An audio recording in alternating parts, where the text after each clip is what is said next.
that other persons have actually occupied the business space based on what you do for a living. The sky is big enough for everyone to fly, I must tell you. And if the person is dominating here, doesn't mean you can't dominate somewhere else. FX was talking to us about some key points you must take into consideration if you must grow your brand from a local point of view to a global brand. He talked about having a direct focus, talking about the blueprint, a focused blueprint. And before then, he talked about gathering information for yourself. Let's move on from there. I think the next thing you need to do for you to become a household name from your local terrain to become a global brand is for you to learn or go for relevant skills.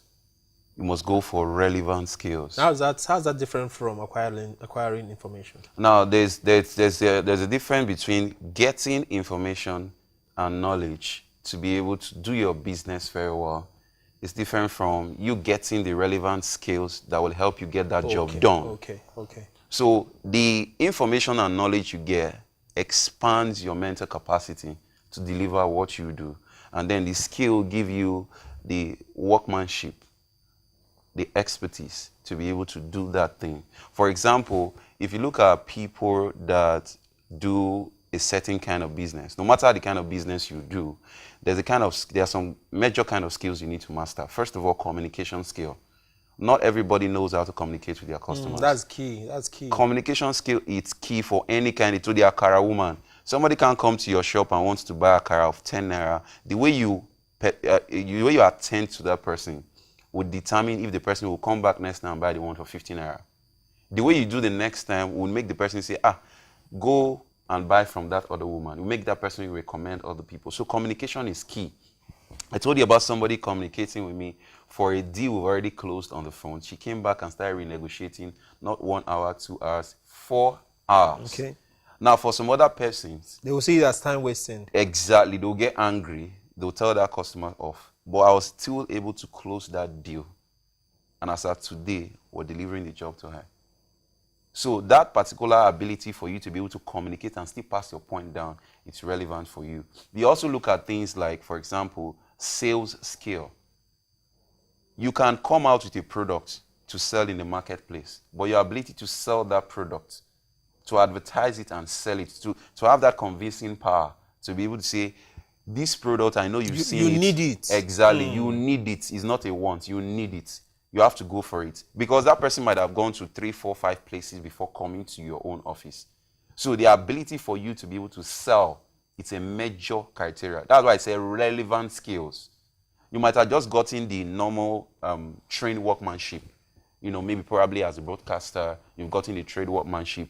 But your ability to be able to sell yourself, when you apply for a job somewhere, or you'll be able to, maybe somebody called you up for maybe a presentation or something like that, you'll be able to sell yourself and tell the person, you need me to get this thing done, to get this job done. So that ability of salesmanship, you must be able to have that, skill as well. Then ability to be able to get that public speaking and presentation skill.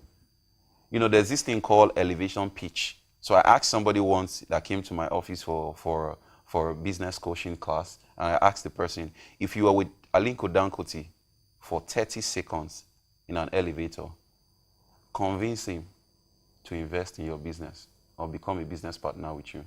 Your time starts now. 30 seconds. The guy was torturing all through 30 seconds. So that's to say, you are not prepared for success.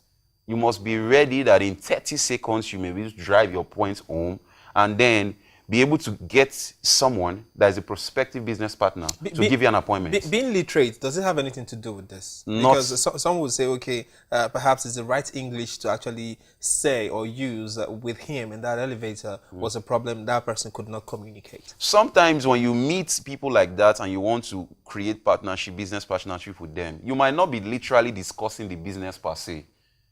You can be able to do something that will capture their attention. And want that to will have help more time. them to exactly. Have more time with you. That's what I'm saying. You can't do all in 30 seconds, but you have to do something that will enable the person to now give you an appointment for a real conversation or a real presentation. That's why it's called the elevator pitch.